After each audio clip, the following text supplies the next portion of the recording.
Hola, ¿cómo están? Tengan todos y todas muy buenos días. Soy Diego Pietrafesa y estamos adelantando las noticias. Una agenda informativa que nos hace mirar un poco más allá de nuestras fronteras, ver lo que está pasando en Venezuela y poder intentar ofrecer una respuesta ante tantas preguntas sobre mensajes que además vienen cargados de sentido, cargados de orientación, cargados de tendencia y a veces se hace muy complicado, como decía mi abuela, separar la paja del trigo. Eso intentaremos, eso hoy, no inmediatamente ahora, sino después de que compartamos con ustedes nuestros anunciantes. No se vayan.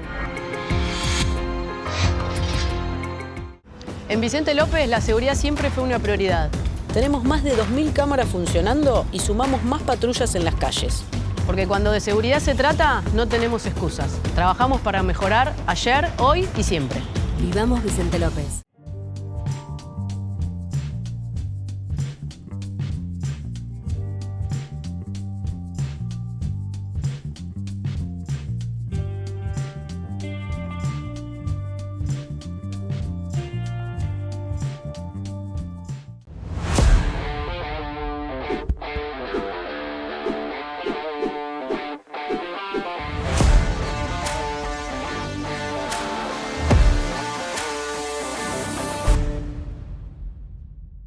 ...91 años de historia.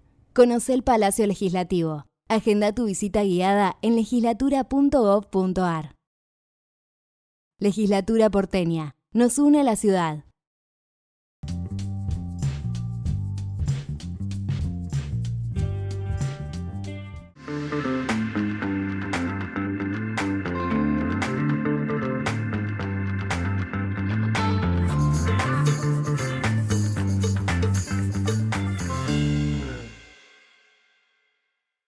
Morón es más prevención. Ante cualquier emergencia, ahora podés pedir presencia de policía, SAME o bomberos con un solo clic. Descarga la aplicación Morón Alerta. No lo dudes. Morón Alerta. Municipio de Morón, corazón del oeste.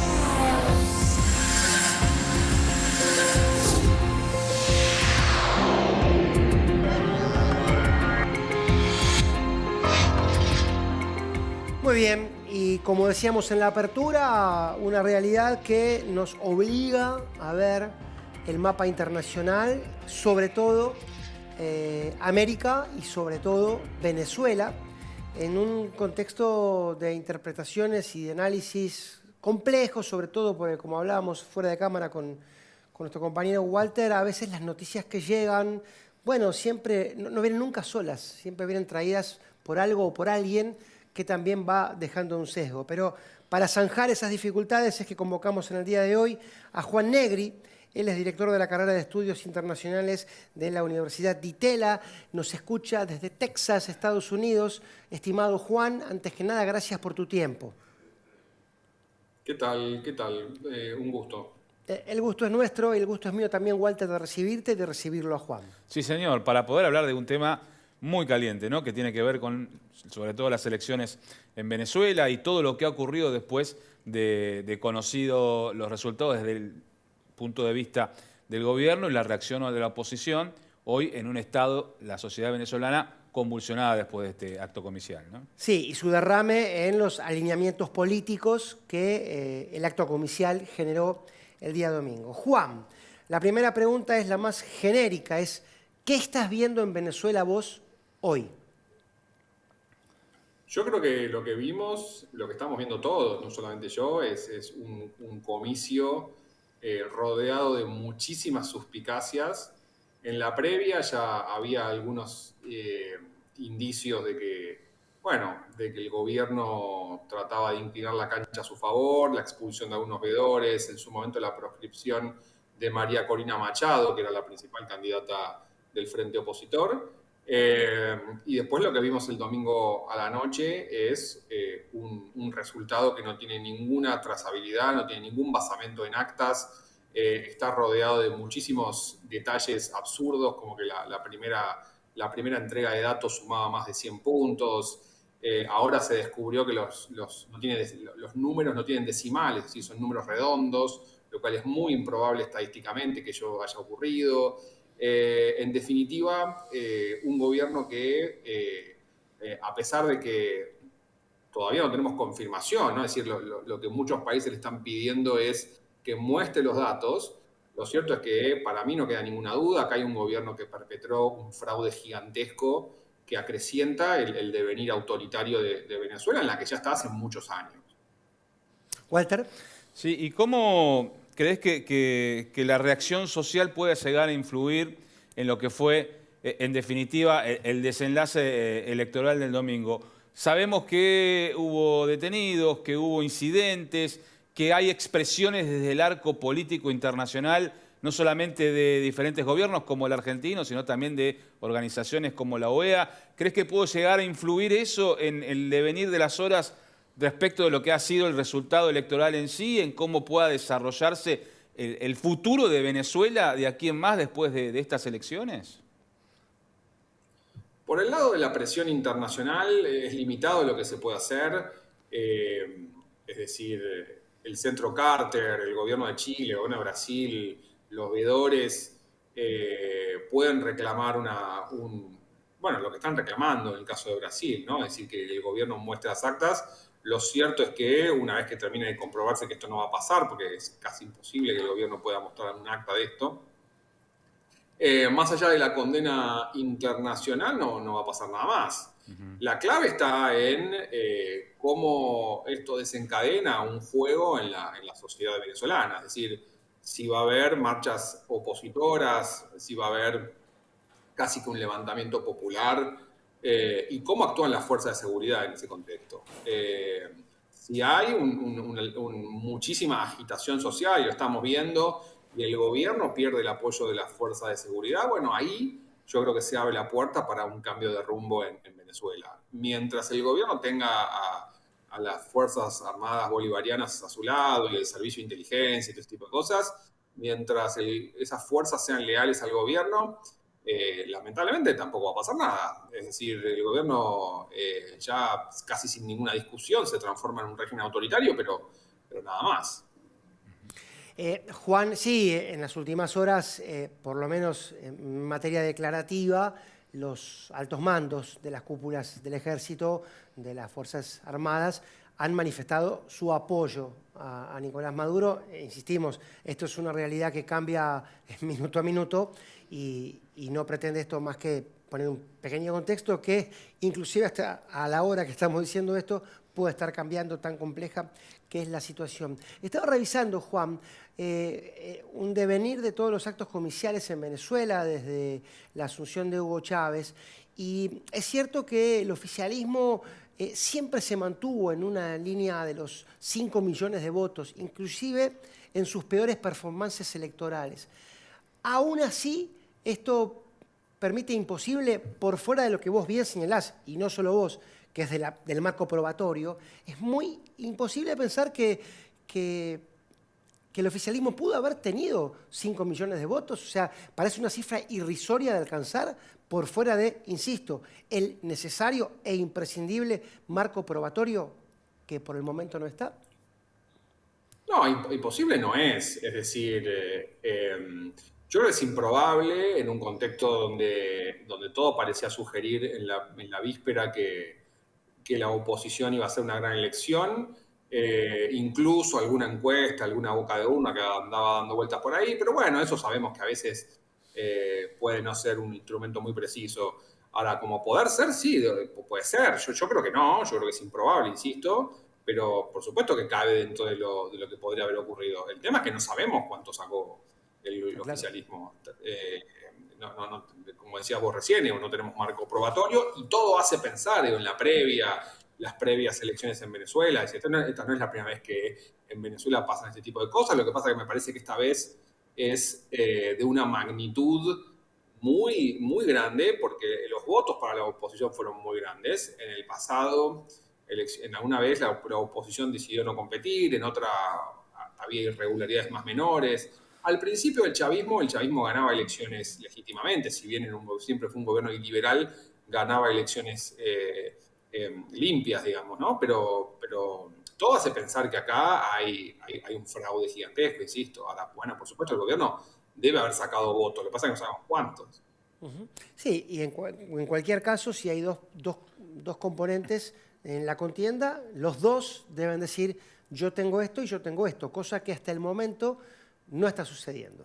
Walter.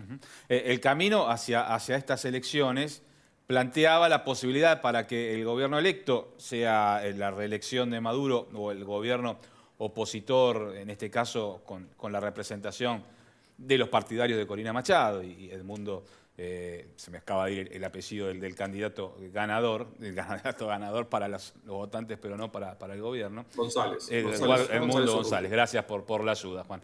Digo, el camino era, bueno, reconciliar a Venezuela con el mundo, ¿no? Abrir un poco más el comercio, levantar algunas restricciones, empezar a generar elementos para la recuperación económica, un país que tiene un endeudamiento mucho más grande que el que tiene la Argentina, y ya es mucho que decir, y que ha atravesado momentos críticos en materia inflacionaria, parecía empezar a recuperar un poco ese ritmo. ¿Crees que a partir de esto se puede dar un escenario distinto? Y digo, más allá de la Argentina, ¿no? Que hoy tiene este conflicto diplomático abierto con la salida de la embajadora de Venezuela de la Argentina y el reclamo de que se retiren los diplomáticos argentinos para acá, ¿no? Hoy me parece difícil un escenario distinto. Yo veo muy improbable que en Venezuela haya un cambio de rumbo, y menos aún un cambio de rumbo democrático, incluso si lo que decíamos antes, que es los militares dejan de apoyar al gobierno, tampoco eso garantiza una salida democrática. Podría ser simplemente un líder militar que decide reemplazar a Maduro porque lo considera un inepto o lo que fuere, ¿no? Entonces yo creo que esa posibilidad de cambio de rumbo hoy está lejos. Después, la diferencia entre gobiernos, no sé, socialdemócratas o liberales, si es una cosa que viene después, es decir, Venezuela tiene un problema anterior. Está claro que la oposición es de corte de derecha, llamémoslo así, cuando planteaba, bueno, una vuelta de Venezuela al mundo, más integración. Supongo que implicará también una cierta ortodoxia económica. Venezuela, como decías vos, está pasando por una situación económica delicada. Lo vemos a diario, ¿no? Porque también vemos los venezolanos en Buenos Aires, en otros países, es decir, la gente que ha tenido que exiliarse de Venezuela. Pero insisto, es decir, hay un problema anterior que es, antes que eso, es si en Venezuela va a haber un cambio democrático o no, y yo creo que estamos lejos. Juan, ¿qué tanto se puede separar las sanciones comerciales que Estados Unidos le impone a Venezuela, como, por cierto, no ha impuesto a otras dictaduras? Solo por decir alguna, pienso en la de Arabia Saudita. ¿Qué tanto puede influir eso en la economía y en el orden administrativo del Estado en Venezuela? Si puede ser un factor a tener en cuenta o si no influye tanto, según tu criterio. Yo creo que influye, por supuesto. Es decir, a la hora de mirar la situación en Venezuela, siempre hay muchos, no solamente en Venezuela, es decir, cuando uno analiza algún fenómeno económico, social, en general hay muchos factores. Yo creo que está ahí, eso obviamente no se puede no mencionar. En general las sanciones en el mundo tienen muy bajo efecto. La verdad es que son un instrumento muy poco efectivo, que se hacen solamente para dar una señal, porque la verdad es que en términos de impacto real, en general no tiene ningún efecto. Veamos lo que pasó con el bloqueo cubano, que ya lleva 800.000 años, digamos, y si lo que Estados Unidos quería era un cambio de rumbo en Cuba, nunca lo logró, ¿no? Bueno, acá pasa más o menos lo mismo. Los que terminan sufriendo esas situaciones son los venezolanos. Eso es una variable que juega. Yo no creo que sea la más importante. Definitivamente no alcanza para explicar el grado del descalabro venezolano, pero definitivamente, bueno, sí, hay que considerarlo. Walter. Sí, ¿y cómo se observa la reacción de algunos referentes de la región como Lula da Silva ante estas elecciones, poniéndose, bueno, con un poco más de distancia respecto de, por ejemplo, la reacción inicial de Gabriel Boric, ¿no?, el presidente venezolano, ni hablar de Javier Milei o de Luis Lacalle Pou? ¿Cómo queda en el contexto internacional una figura como el presidente brasileño ante este hecho ocurrido en Venezuela? históricamente, y esto ha sido motivo de críticas, históricamente Lula tuvo una relación cordial con Chávez en su momento, con Venezuela en general, y es de los países de la región que de alguna manera más tolerante, para decirlo de alguna manera, fue con el deterioro de la democracia venezolana. Y yo creo que eso debe tener que ver con la historia propia del Partido de los Trabajadores en Brasil, con la simpatía, las afinidades personales de Lula, posiblemente también con la necesidad de contener a Estados Unidos y también con el hecho de que la oposición venezolana en algún momento era muy reaccionaria, ¿no? Entonces, para Lula, para una persona de izquierda, esto podía ser un riesgo. Yo creo que Lula jugaba un poco a lo que, como en Argentina decimos, no hacerle el juego a la derecha.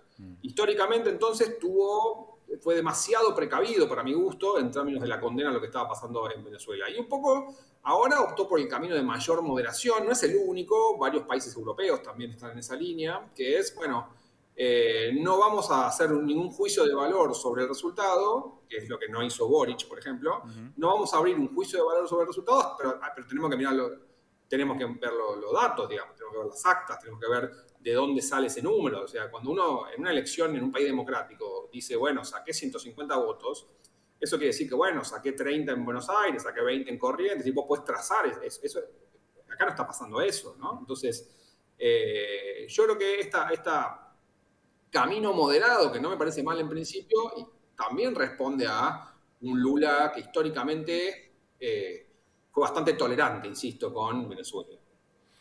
A propósito de lo que decía Walter y llevándote un poquito a otra gran pelea como es la de Estados Unidos, sorprendió un tuit de Kamala Harris, una de las primeras, diría yo, en pronunciarse, en donde es cierto, con este lenguaje diplomático que dice sin decir, como que estaba en esta línea parecida a la de Lula. Quiero decir, bueno, esperemos, veamos lo que pasa.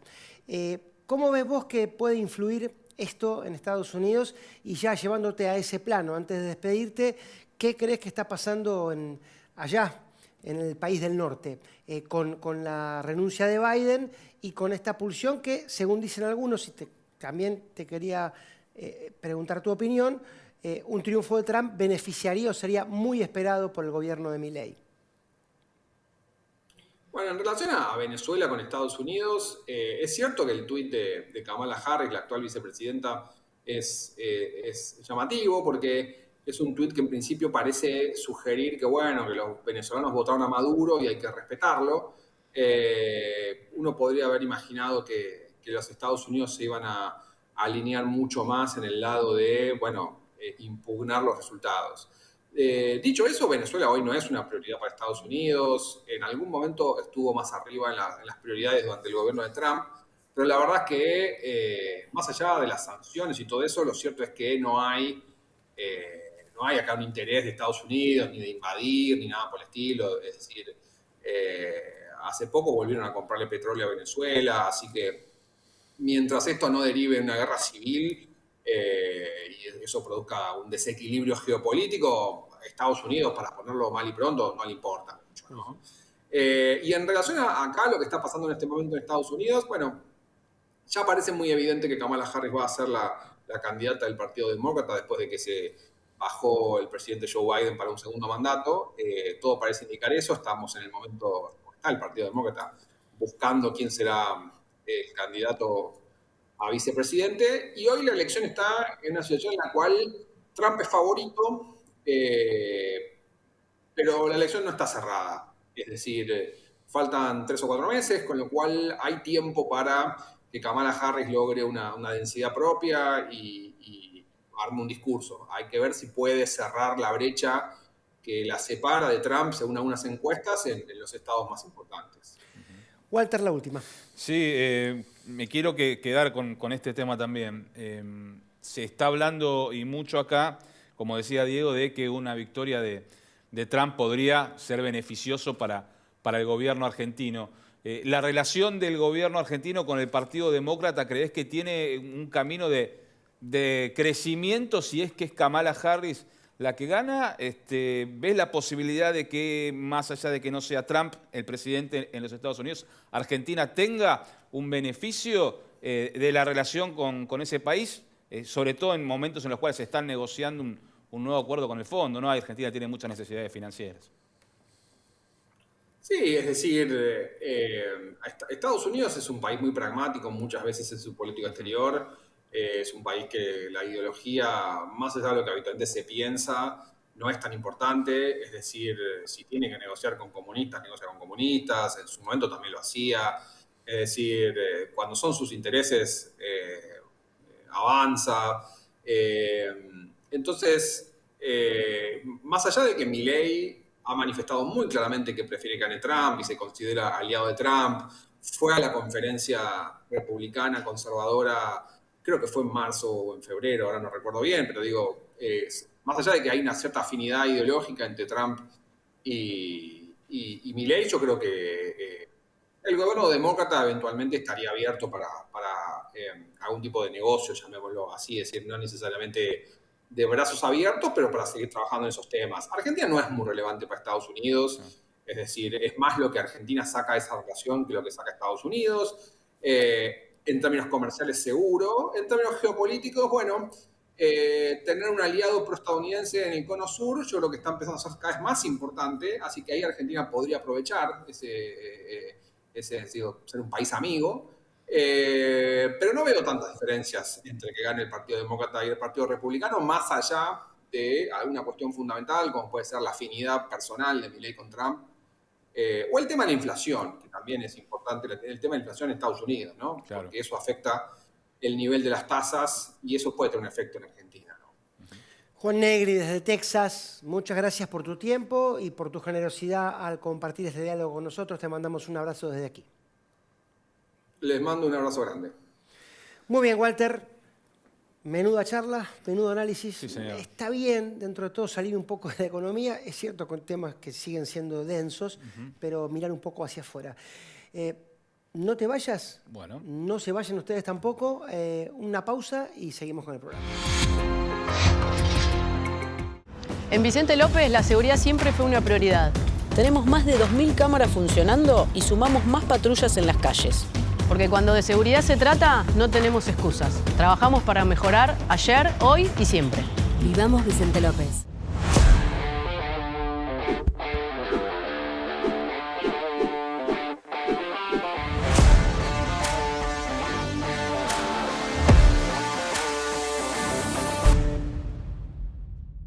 Dona sangre. Se necesitan entre 300 y 400 donantes por día. No esperes que te lo pidan, siempre se necesita. Conocé cómo donar en buenosaires.gov.ar/donasangre. Buenos Aires Ciudad, vamos por más.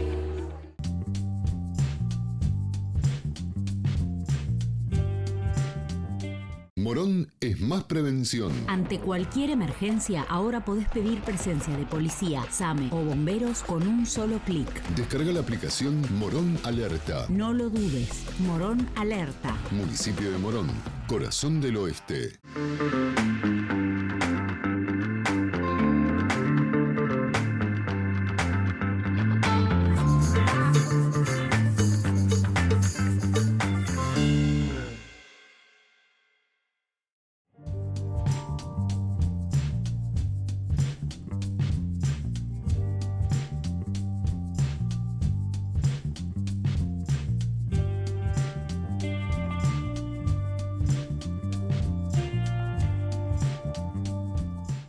...91 años de historia.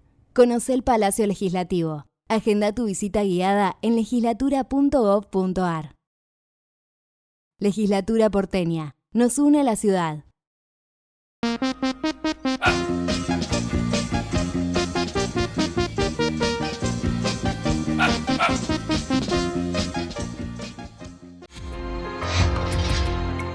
Muy bien, estimado Walter, Señor. vamos a hablar del verde y no de ferro, que al igual que el dólar sigue cayendo. En ese sentido estamos hermanados por un destino común, por lo menos en esta semana. Sí, el dólar volvió, ¿no?, a tomar una senda descendente. Recordemos que habíamos tenido un momento en el cual empezó a subir, sobre todo el tipo de cambios financieros, generó cierta alarma y la decisión de unas nuevas medidas por parte del Ministerio de Economía. Esto es anunciar que cada vez que salgamos a comprar dólares, vamos a venderlos en la medida que los mismos pesos que usamos para comprar los usemos para vender. ¿Qué pasó con eso? Finalmente el dólar MEP cayó por debajo de los 1.300, igual que el CCL en la paridad con el peso. El dólar blue bajó por debajo de los 1.400.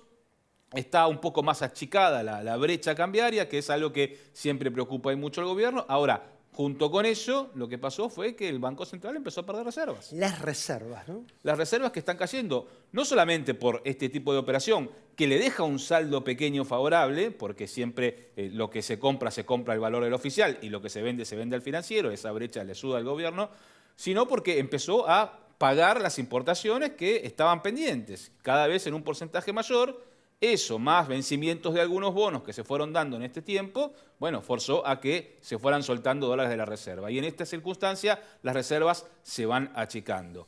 ¿Hasta qué punto puede llegar el gobierno con eso? Bueno, esa es la gran pregunta, la gran interrogante. Sobre todo porque hacia adelante está el pedido permanente que hay en muchos sectores de la economía, sobre todo en el sector financiero, del levantamiento del cepo cambiario.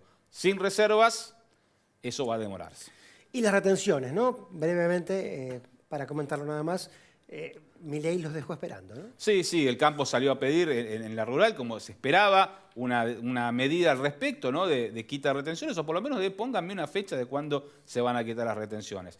Todo muy bien, somos muy amigos, vamos a tomar esta medida, esta otra, pero el capítulo fiscal para el gobierno es clave, porque necesita mantener el superávit para pagar todo lo que se debe y para poder seguir retirando peso del mercado para bajar la inflación, que es la madre de las peleas para Milei. No quiere resignar un centímetro en eso porque sabe que ahí se juega su capital político para el año próximo. Es su activo político indudable en una economía que tampoco muestra otros elementos muy amables para vos, para mí y para los que están mirando. Gracias, Walter. A vos, Diego. Gracias a ustedes, nos vemos la semana que viene.